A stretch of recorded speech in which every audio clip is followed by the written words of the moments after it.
Thriller movie তো আমরা অনেক দেখেছি, যেখানে একজন সিরিয়াল কিলার থাকে এবং পুরো সিনেমা জুড়ে পুলিশ তাকে খুঁজে বেড়ায় এবং শেষে গিয়ে তাকে ধরতে পারে। কিন্তু কেমন হয় যদি সিরিয়াল কিলার সিনেমা শুরুতেই মারা যায় কিন্তু তবু কিলিংস হতে থাকে? অবিশ্বাস্য না? আজ আমরা সেই রকম একটা থ্রিলার মুভির গল্প বলবো। সিনেমা শুরুতে আমরা দেখতে পাই এক মাঝ বয়সী লোক রেডি হয়ে বাড়ির থেকে বেরোচ্ছে নর্মালি, কিন্তু বেরিয়েই সে তার নিজের বাড়ির চাবি ছুঁড়ে ফেলে দেয়। এরপরেই আমরা দেখতে পাই সে একটি টিভি রিয়েলিটি শোতে একজন মহিলা হোস্ট যার নাম নয়না, যিনি খুব পপুলার একজন জার্নালিস্ট, একজন ইয়াং হিরোর ইন্টারভিউ নিচ্ছে।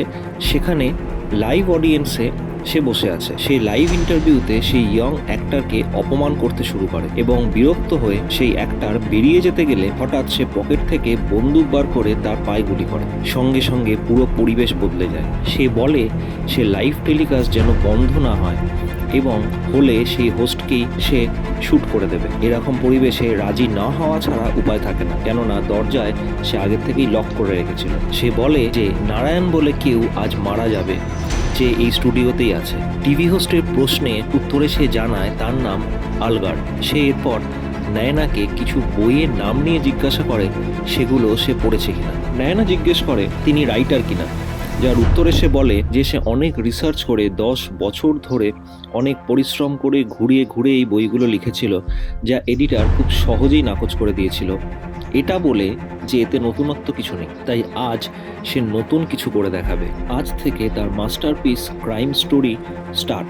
সিরিয়াল কিলিং দিয়ে শুরু হবে আগামী 5 দিন ধরে এবং প্রতিদিন একজন করে মারা যাবে এবং মারা যাওয়ার 1 ঘন্টা আগে সে মৃতের নাম বলে দেবে। বাঁচানোর চেষ্টা তারা করতে পারে কিন্তু বাঁচাতে তারা পারবে না। এদিকে পুলিশকে ডাকা হলে পুলিশ নিজেদের মতো প্ল্যান করতে থাকে আর একটাই কথা ভাবতে থাকে যে বিনা বৃষ্টিতে সে ছাতা নিয়ে কেন এসেছিল স্টুডিওতে। এই সময় নয়নার বস তাকে জানায় যে আলগারের পেনডেমি হচ্ছে আসলে নারায়ণ। এটা শুনে সবাই কনফিউজড হয়ে যায় যে সে নিজেই যদি নিজেকে মেরে ফেলে তাহলে বাকি 4 জনকে সে কী করে মারবে। নারায়ণ এটা শুনে মজা নেয় এবং বলে যে সেই কারণেই তো এটা তার মাস্টারপিস। এই বলে সে নিজেকেই গুলি করে দেয়। এরপর এই কেস যায় নাম্বি বলে এক অফিসারের কাছে, যার নিজের ডিভোর্স কেস চলছে কিন্তু সে ওয়ার্কাহলিক। আলগারের বাড়িতে যায় পুলিশ, তারপর নিউজ অ্যাঙ্কারের কাছেও যায় জিজ্ঞাসাবাদ করার জন্য। সেখানে গিয়ে সিসিটিভির সাহায্যে সে দেখে যে সিকিউরিটি সিস্টেমকে আগেই অ্যালগার হ্যাক করে রেখেছিল এবং স্টুডিওতে একজনকে টাকা দিয়ে বন্দুকটা তার সিটের তলায় রেখে দিয়েছিল। যাকে দিয়েছিল তাকে বলা হয়েছিল যে ওটা মোবাইল ফোন, সেলফি তোলার জন্য ব্যবস্থা করছে। এটা বোঝা যাচ্ছিল অন্য অপশন থাকা সত্ত্বেও সে মরার প্ল্যান করেই এসেছিল। আর কিছু হবে কিনা সেটা ভেবে পুলিশ যখন কনফিউজড, তখন ট্রাফিকের অ্যাডভার্টাইজমেন্ট বোর্ডে অ্যালগারের ভিডিও আসে এবং সে বলে অশোক বলে কাউকে এসে মেরে ফেলবে। কথা মতো ঠিক 1 ঘন্টা পরে সে মারা যাবে। অশোক নামে এক মিনিস্টার খুব ভয় পেয়ে যায়। এরপরে আমরা দেখি সিকিউরিটি গার্ডের ড্রেস পরা এক বয়স্ক ভদ্রলোককে যে খুঁড়িয়ে হাঁটছে এবং একটা পাবলিক বুথে যায় কল করতে। ফোনের উল্টো দিকে তার নাতনি ফোন ধরতেই বুথটা উড়ে যায়। নিউজ চ্যানেলটা টপিকটাকে তুলে নেয় এবং সবার মনে প্যানিক দেখা দেয়। এদিকে পুলিশ খোঁজ শুরু করে বোম কোন সাপ্লায়ারের থেকে এসেছিল। পুলিশ জানতে পারে যে খুন হয়েছে সে একসময় আর্মিতে ছিল। আলগার শুধু একজন লেখক নয়, সে তার আগে ইঞ্জিনিয়ার ছিল এবং হ্যাকিং এবং ব্রডকাস্টিংও এক্সপার্ট ছিল। পুলিশ ভাবে তার আরও কোনো পার্টনার রয়েছে, তাই মোটিভ এবং পার্টনারকে খোঁজ করতে থাকে। এসবের মধ্যে তার লেখা বই, যেটা কেউ কিনতো না এতদিন, সেগুলোর আকাশ ছোঁয়া চাহিদা হয়ে যায়। টিভি শোতে আলগার হোস্টকে তার লেখা যে বইগুলোর নাম জিজ্ঞেস করেছিল সবকটাই পাবলিশড, শুধু আরিয়ান বাদে, কারণ সেটা তখনও পাবলিশ হয়নি। তার ছেলেকে দিয়েছিল পড়তে কিন্তু সে পড়েনি সেটা। কথায় কথায় বলে যে তার বাবা রাতে কোদাল নিয়ে কী সব করতো এবং মা মারা যাওয়ার পর সে তার আরও চুপ হয়ে গিয়েছিল। পুলিশ অনুমান করে যে যেসব বয়স্ক বৃদ্ধরা একা হয়ে গেছে জীবনে তাদেরই টার্গেট করছে অ্যালগার। এদিকে এবার টিভিতে অ্যালগারের দ্বিতীয় ভিডিও আসে। এবার সে বলে তার টার্গেট রাজিয়া। কমিশনার খেপে যায় যে পুলিশের পুরো থিওরিটাই ভুল। পুলিশ এতদিন খুঁজতে থাকে মুসলিম অধ্যুষিত অঞ্চলগুলোতে, কিন্তু রাজিয়া মুসলিম হলেও সে ভারতনাট্যম শেখাতো ও পারফর্মও করতো। সে স্টেজেই মারা যায়। পোস্টমর্টমে জানা যায় যে তার মেকআপে সায়ানাইড ছিল। পারফরমেন্সের জন্য তার একটা স্পেশাল মেকআপ কিট ছিল, সেটাই ব্যবহার করত।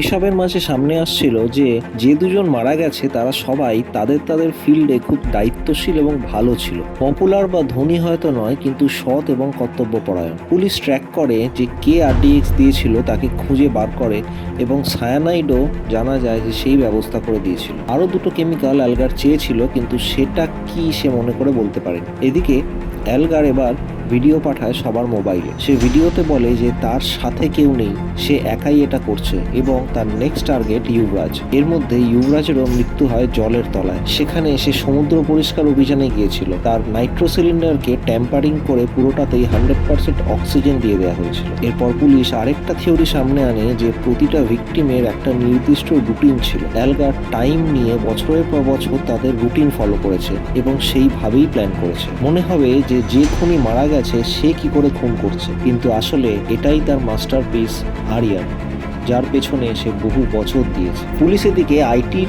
হেল্প নিয়ে একটা সেট আপ করে যাতে অল্প টাইমে যার নাম ভিডিওয়ে অ্যালগার বলবে তাকে ট্র্যাক করা যেতে পারে। এর মধ্যে নতুন চমক দেয় অ্যালগার তার উকিলকে চিঠি লিখে জানায় যে তার সমস্ত সম্পত্তি যেন police department, green piece, army welfare fund, care India, Nightingale welfare association প্রভৃতি জায়গায় সমান ভাগে ভাগ করে দেওয়া হয়। এর মানে যাদের সে মেরেছে তাদের প্রফেশনের সাথে ডাইরেক্টলি যুক্ত। অ্যালগারের পেন ড্রাইভে ভিডিও কুরিয়ারের মাধ্যমে একটা নিউজ চ্যানেলকে দিয়ে দেয় এবং যথারীতি তাতে নাম বলে, এবারে যার নাম আশা। পুলিশ তার কথাকে ডিকোড করে সফটওয়্যারের মাধ্যমে ট্র্যাক করে 3জন নার্সকে শর্টলিস্ট করে। বহু বছর সেই আশা নার্স তার হাজব্যান্ড দুজনেই নার্স হিসেবে সেবা করে এসেছে, কিন্তু কোভিডের সময় সেবা করতে গিয়ে তার বর মারা যায় এবং তাকে একঘরে করে দেওয়া হয়। মেডিক্লেমে কোভিড লেখা ছিল না বলে সে কম্পেনসেশনও পায় না। পুলিশ তার বাড়িতে পৌঁছে গেলেও আশা তখন সিমেট্রি চলে গেছিল, তাই যখন পুলিশ সেখানে যায় তারা তাকে বাঁচিয়ে নিতে সক্ষম হয় এবং গাড়িতে তোলে। কিন্তু গাড়িতে তোলার পরই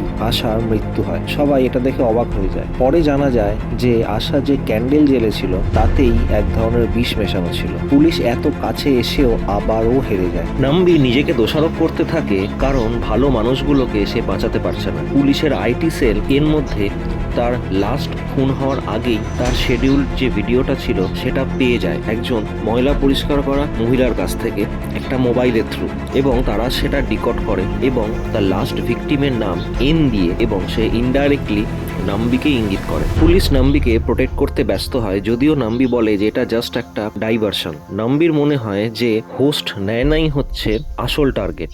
নাম্বি বারবার তার ভিডিও দেখতে থাকে এবং সেখানে টেবিলের সাইডে রাখা একটা ডায়েরি দেখতে পায়, যেটা সে আগেও আলগারের বাড়িতে দেখেছে, কিন্তু তাতে কিছু লেখা ছিল না এবং অধিকাংশটাই জলা অবস্থায় ছিল।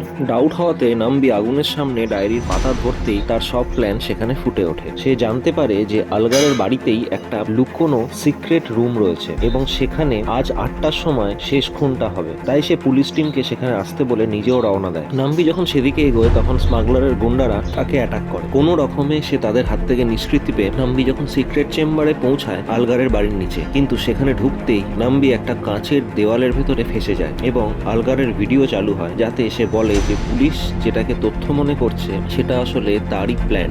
সেই কাঁচের দেয়ালের ভেতরে এবারে জল ভরতে থাকে এবং ধীরে ধীরে নাম্বি মৃত্যুর দিকে এগিয়ে যায়। কিন্তু লাকিলি তার পকেটে একটা ধারালো ছুরির মতো অস্ত্র থাকাতে সে কোনো ক্রমে সেই গ্লাসটাকে ভেঙে বেরিয়ে আসে। তার সঙ্গীরাও সেই মুহূর্তে চলে আসে। তারা বলে যে নালিনী নামে একজন ট্রান্সজেন্ডার সমাজসেবী নিখোঁজ। খোঁজাখুঁজির পর তারা সেই রুমের ভেতর থেকেই তাকে বাঁধা অবস্থায় পায় এবং শেষ পর্যন্ত তাকে বাঁচাতে সক্ষম হয়। এরপর আমরা দেখি যে নায়না এই সবকটা ভিকটিমের ভেতরে কানেকশন খুঁজে পায়, যে যাদের মারা হয়েছে তারা আসলে নিষ্ঠার সাথে সৎ পথে নিজেদের কাজ করছিল। সমাজে তাদের নাম ছিল না, অর্থ ছিল না, কেউ তাদের কথা জানতো না, কিন্তু মারা যাওয়ার পরে তাদের লোকে চিনেছে।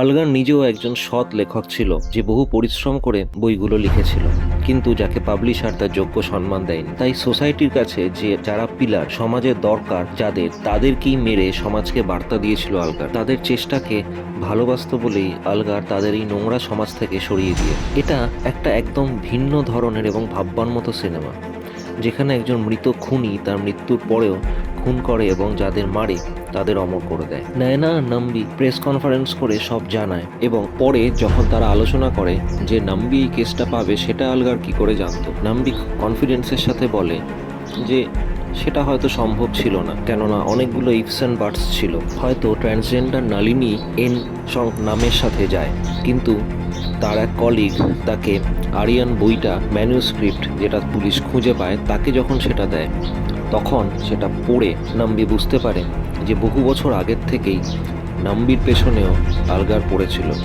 এবং তারই কেসটা পাওয়া কোনো কাকতালীয় ঘটনা না, এটা পুরোটাই প্ল্যান্ড ছিল। বন্ধুরা, আপনাদের কেমন লাগলো এই সিনেমা এবং এরকম আর কোন সিনেমা আপনারা দেখতে চান তা আমাদের কমেন্ট বক্সে অবশ্যই জানাবেন। ভালো থাকুন, ভালো রাখুন, সুস্থ থাকুন।